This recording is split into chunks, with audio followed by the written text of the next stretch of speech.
The opinions expressed on this program represent the viewpoints of individual authors or contributors and do not necessarily reflect those of Troy University.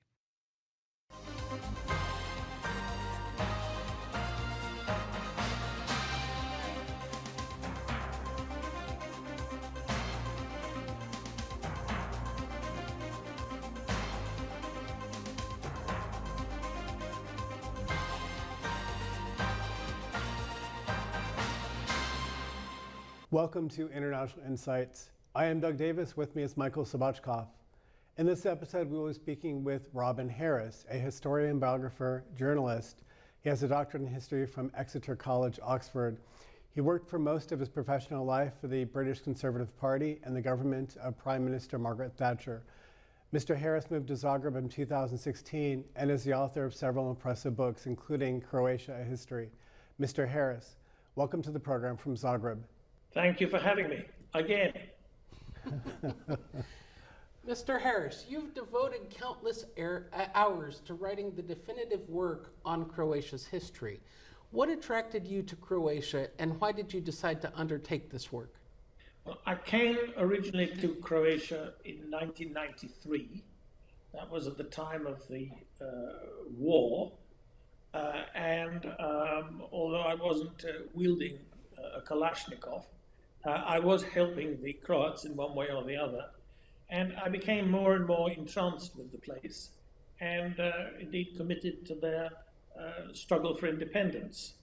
And being political and also being by training an historian, naturally I wanted to write about it, and I started writing about the history, and hence the first book, which was a history of Dubrovnik, the second book, which was about Archbishop Stepinac, Blessed Aloysius Stepinac, who was Archbishop of Zagreb, and thirdly, this book, which is a history of modern Croatia, that is from 1848 to the death of Tudjman in 1999. So that's how I came to do it. Croatia is a magnificent land full of surprises. It features spectacular national wonders, a great culinary tradition, excellent wine, architecture, a beautiful language, and a vibrant national culture. What distinguishes Croatia's culture from the neighboring countries? Well, Croatia is Catholic, which is very important. In this area, that is Southeast Europe, religious identity has always been a major part of, though not the whole part, of what emerged as national identity. And this link with the papacy, with the Western Church, which was evident even from the Great Schism, just carried on century after century with various degrees of piety and sincerity. But that was certainly a defining aspect of Croatia.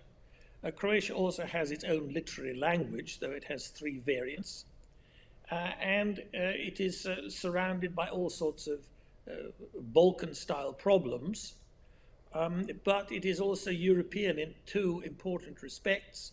One is that it is, and you can feel this in the place and see it in the architecture, part of Central Europe, but also along the coast, part of Dalmatian, which means Adriatic, and Mediterranean Europe.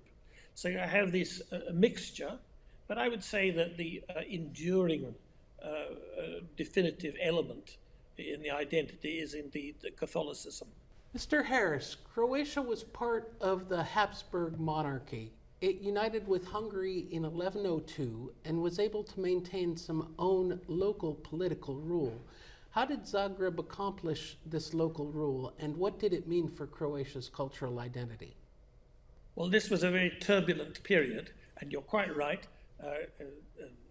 Croatia, there was a Croatian kingdom, which was internationally recognized by the Pope in the early Middle Ages. And in fact, we're just celebrating this year the 1100th year of recognition of the crowning, or the fact that he was a king anyway, of Tomislav.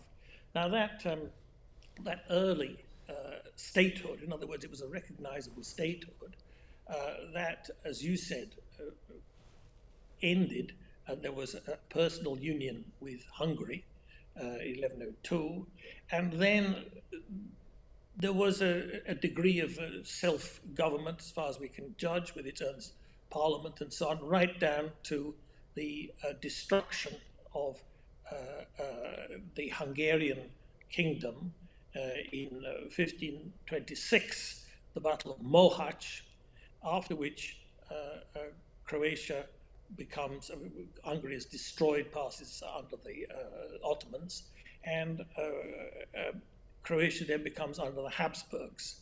And this is the period where it was difficult to maintain any kind of statehood, but it did maintain statehood, even officially. It was regarded within the Habsburg Empire, including when that became the Austro-Hungarian state after the Ausgleich in 1867, that the Croats were regarded as a political nation, not just a minority within the empire.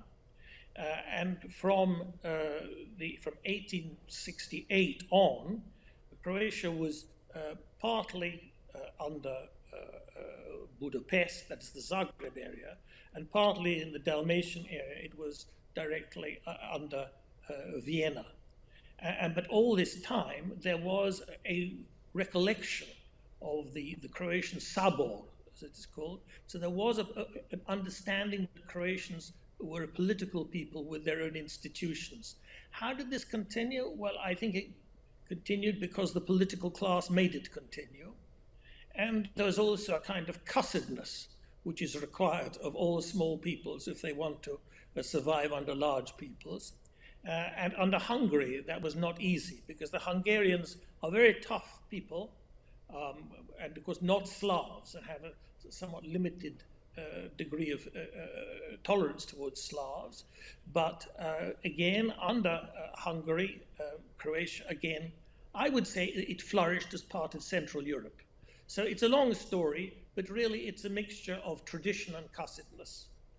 So terrible events occurred in and around Croatia in the Second World War.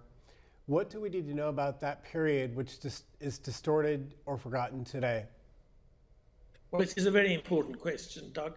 And I think the thing is that nobody, certainly I, do not wish to diminish the horrors of what happened in and around Croatia during the Second World War, including, of course, Holocaust, destruction of also many Serbs, and the killing of gypsies and so on.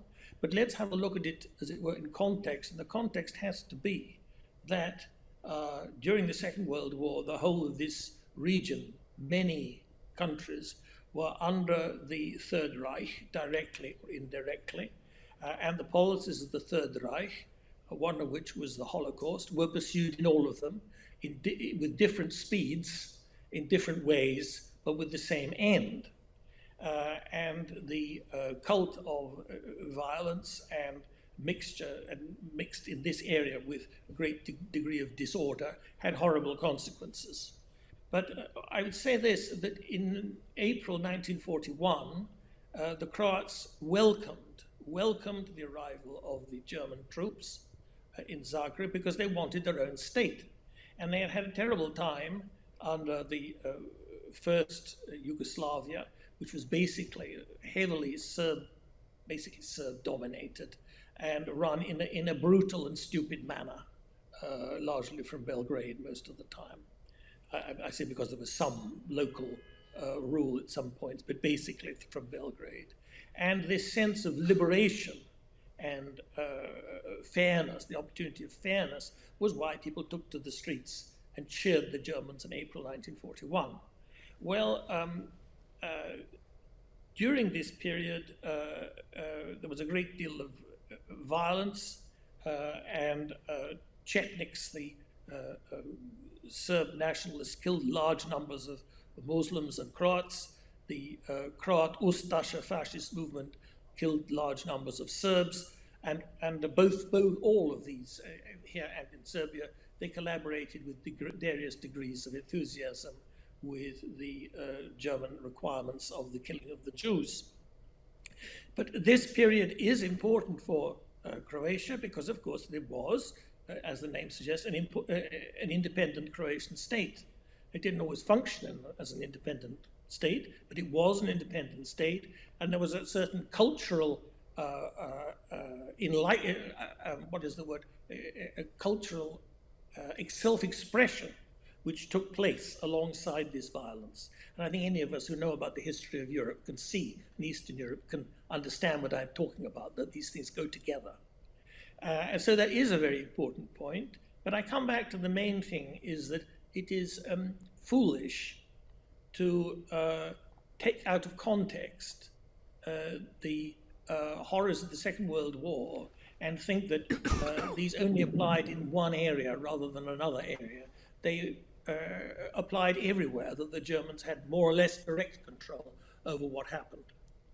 I'd like to turn to Tito and ask whether it made a difference that Tito was a Croatian under the First Yugoslavia.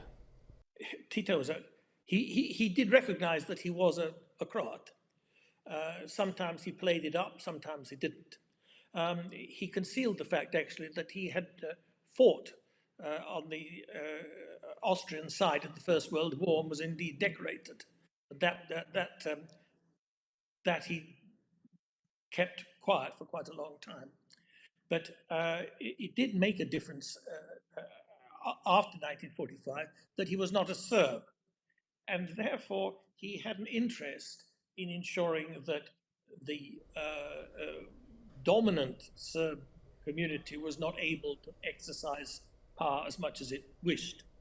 But the really important point, I think, with Serbia, sorry, Tito was indeed, by the way, if you want to edit yourself, it's the second Yugoslavia, not the first Yugoslavia. The fact that Tito was a Croat and was the communist leader who took over in 1945 was important in certain respects because it meant that he could not allow the forces based on Belgrade completely to overwhelm the Slovenes, Croats, or others. He had a self-interest in that. But it is also wrong to believe, as was believed, and I think to some extent is still believed in the West, that there was something sort of mild and liberal about Tito and his regime. The regime that he introduced began really in 1944 rather than 45, when they took over Dalmatia and Slavonia, was a Stalin-style Marxist-Leninist regime without any qualification of that at all. And from 1945, Soviet advisors were everywhere, setting up the secret police, the OZNA, and then a little later, the feared UDBA.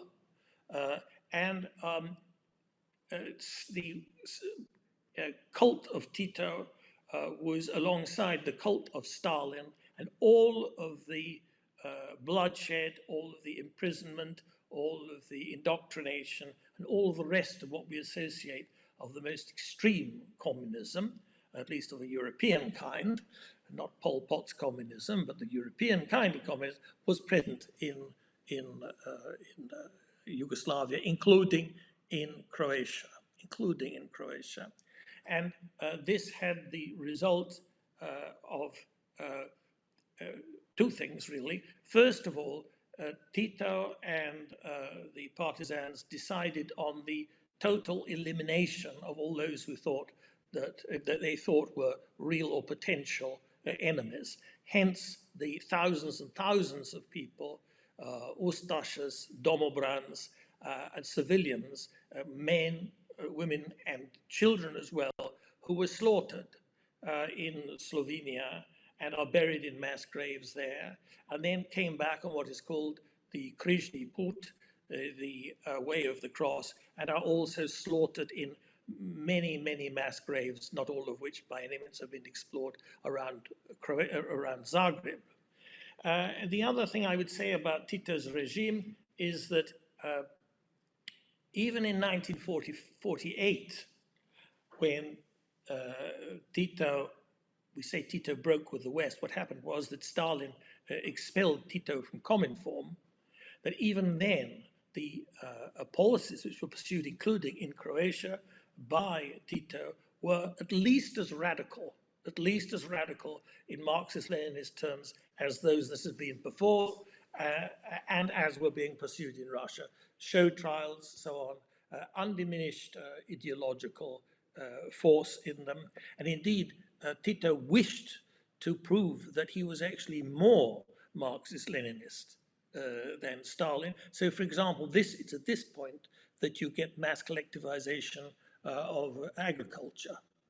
So these were very terrible years, and we really have to get out of our heads, not that you've got in your heads, but many people do, the idea that this was a mild and benevolent form of communism.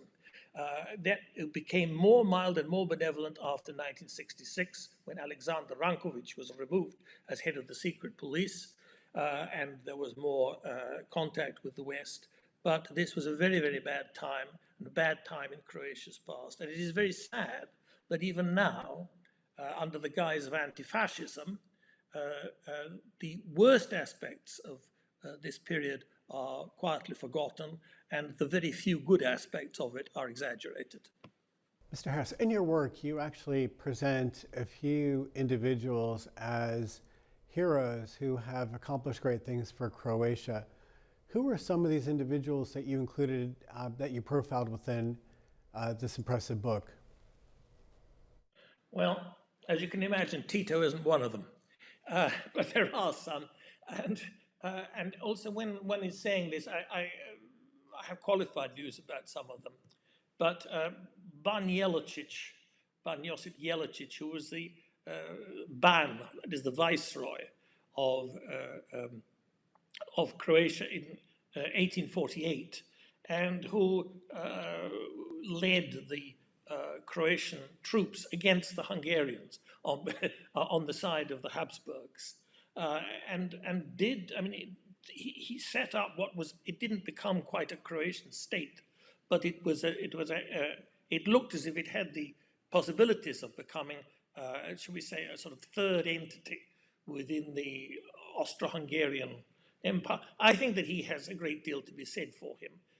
He was a glorious failure, and failures are always attractive. Blessed Aloysius Stepinac, who finished Archbishop of Zagreb, who did a lot who supported the independent state of Croatia, but then kept on intervening on behalf of Jews and others who were being persecuted, and then was himself persecuted at a show trial in 1946, and probably poisoned, and died in 1960, and refused to concede anything to the Communists, our equivalent of Vincenti. I think that he certainly falls into that category. And thirdly, I would say, although I regard him as a flawed character, one has to say that President Franjo Tuđman, who led the state to independence, was and must be regarded as one of Croatia's heroes. I think he got some things wrong, but first of all, it was the most important thing in life that he actually succeeded and left a successful state behind him. And he also got one thing right, which I would mention particularly, which is sometimes forgotten, and that was that in September 1991, that is to say after Croatia declared its independence, when it was under enormous pressure from the international community to do nothing, hadn't yet been recognized, and when the Yugoslav army was building up its forces, he took the risk in September 1991 of authorizing the local police, mainly, and some guards, to besiege the Yugoslav army barracks, which were full of arms, Yugoslav army, that's around in various centers in Croatia. And there was terrific pressure not to do that, but it succeeded. And had they not managed to get those arms, the Croatian army would have been crushed, completely crushed, before the end of the year, and there would not be a Croatian state to discuss now. It is certainly difficult to follow this tremendous work. What are your plans for future writings? Well, if God gives me time, and I hope he's listening to you, perhaps you'll persuade him to give me a bit more. I'm all in favor of that. If God gives me time, I would quite like, because of material that this book follows really in some ways material that I had obviously learned in the earlier books. And from this book that I've written, I think that there is a useful book to be done, which studies very specifically the communist use of terror and the apparatus of control within Croatia after 1945. There's a lot of material about this, and I'd specifically like to write something about that, and comparing it, of course, obviously with elsewhere in Yugoslavia, but also with the techniques and purposes used elsewhere in Eastern Europe. I think that could be a useful task. Robin, this has been a great pleasure. Thank you so much for the time, and I can honestly say that your work is a great book. It's a great testament, and I hope it is very widely read. So thank you for taking this time with us. You're very kind. Thank you both very much. Thank you.